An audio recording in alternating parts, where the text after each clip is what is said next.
Oi, tudo bem? Sou Luciano da Fonseca, aqui do canal Em Busca. Desejo a você muita luz, muita força e muita alegria em seu coração.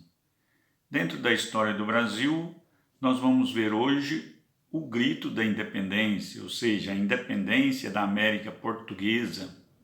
Nosso objetivo é compreender a dinâmica política que proporcionou a independência do Brasil no século XIX.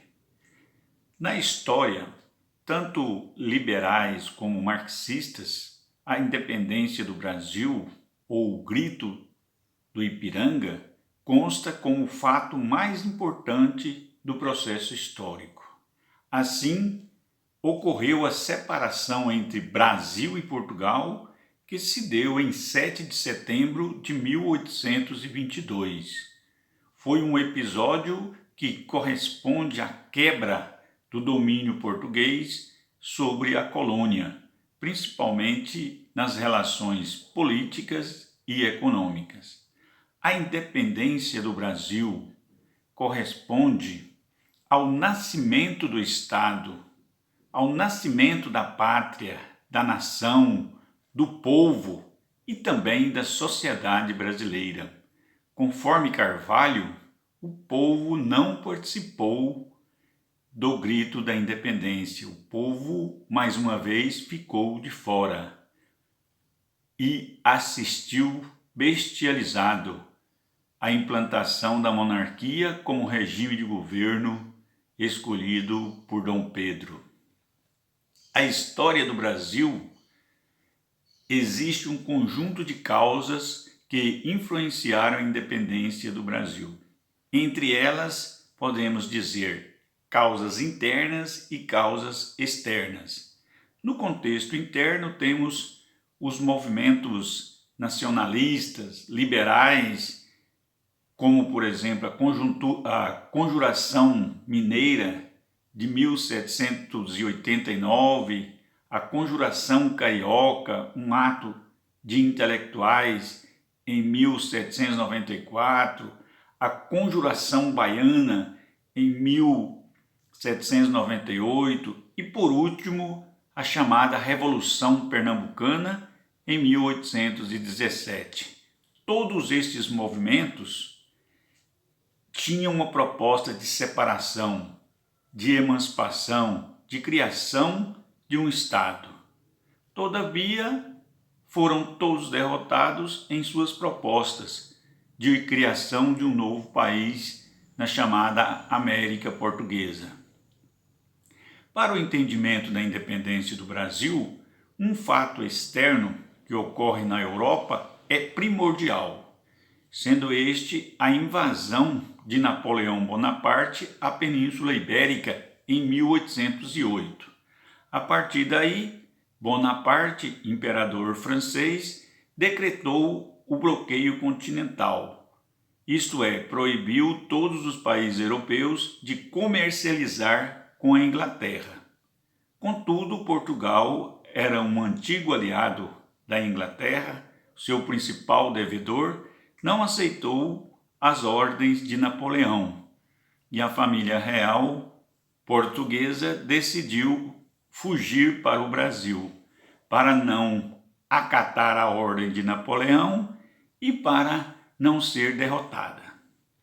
Quando as tropas francesas chegaram a Portugal, a família real portuguesa, com mais de 30 mil pessoas, já tinha abandonado a capital Lisboa e o restante da população sofreu com a guerra entre os franceses e os ingleses pela dominação de Portugal.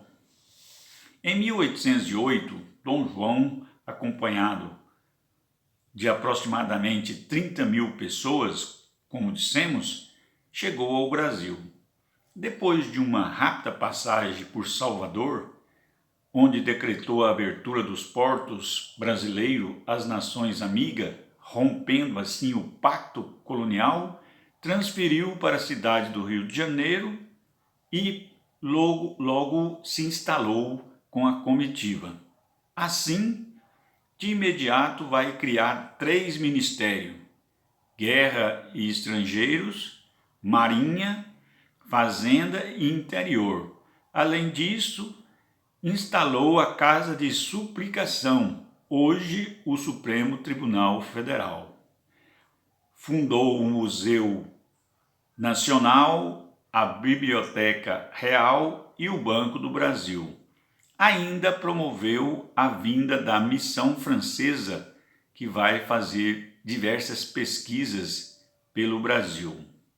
Nesse momento também criou a imprensa régia, ou seja, é criado gráfica no Brasil e a partir daí nós temos publicações de jornais e livros na colônia. Criou também vários cursos, como por exemplo, química, cirurgia, agricultura, desenho, técnico, tanto na Bahia como no Rio de Janeiro.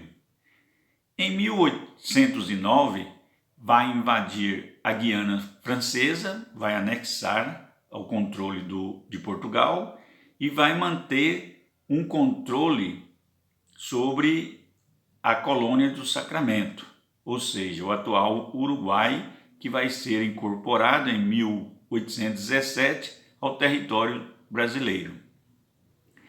Desse modo, vai estruturar, vai criar uma forma administrativa aqui no Brasil. E em 1815, sob o comando de Dom João, o Brasil foi elevado à categoria de reino, ou seja, deixa de ser colônia e passou a ter igualdade no sentido político, administrativo, com Portugal. Em 1818 ocorre a morte de Dona Maria, rainha de Portugal, que era considerada louca ou doente mental. Com isso, o príncipe Dom João é coroado rei, com o título de Dom João VI. A situação de Portugal naquele momento era muito difícil. Crise política, crise social, crise econômica. O país enfrentava diversas consequências devido à invasão francesa. Para agravar a situação dos portugueses, o rei Dom João VI estava no Rio de Janeiro, ou seja, fora da Europa, distante demais para ver a realidade da metrópole. Com isso, a burguesia portuguesa vai organizar-se nas cortes, instituição política que se baseou em princípios liberais, ou seja, o liberalismo, a Revolução Francesa, o iluminismo, se colocando dentro do conjunto do pensar burguês. Daí nasceu a chamada Revolução Liberal do Porto, 1820, que defendia a realização de profundas reformas de Portugal.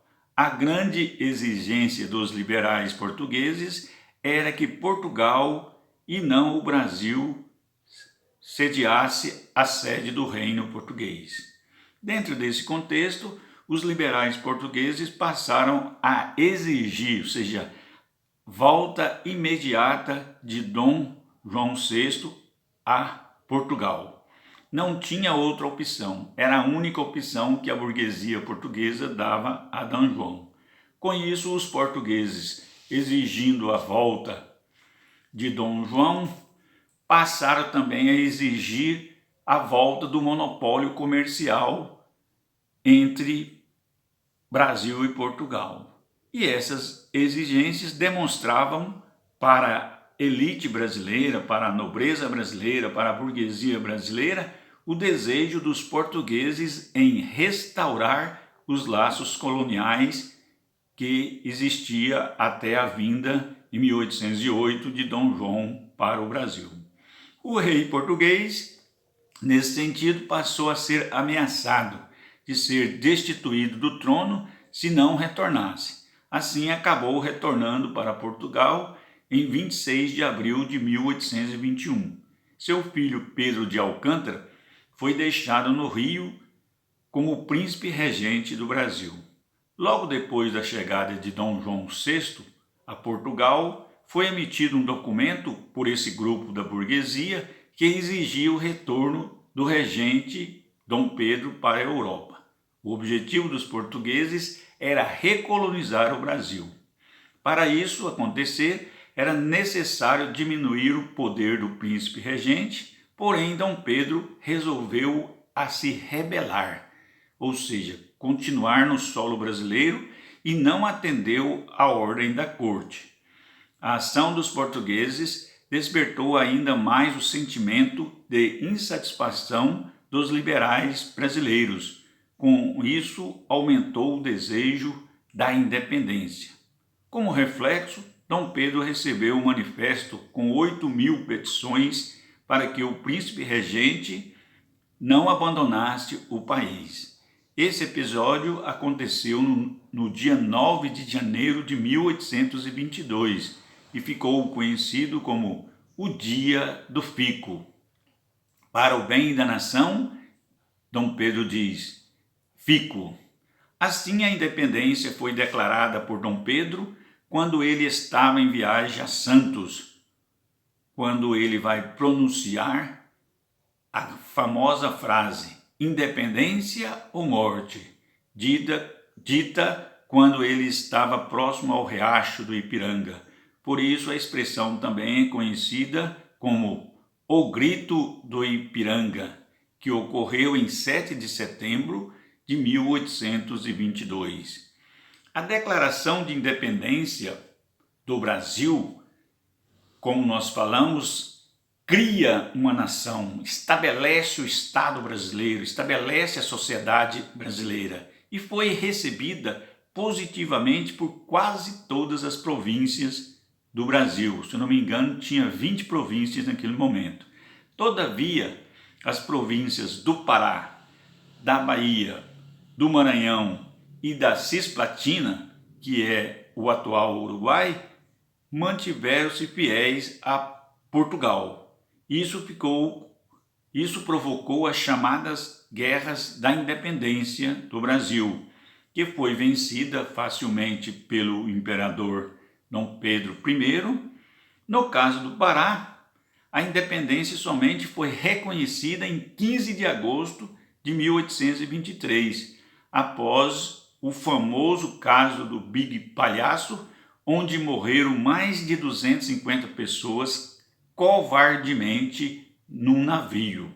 Enfim, as tropas brasileiras, sob o comando de Dom Pedro, garantiu o controle sobre todo o território e o manteve unido. É isso aí, que o Brasil possa caminhar e que possamos caminhar junto com o Brasil. Falou!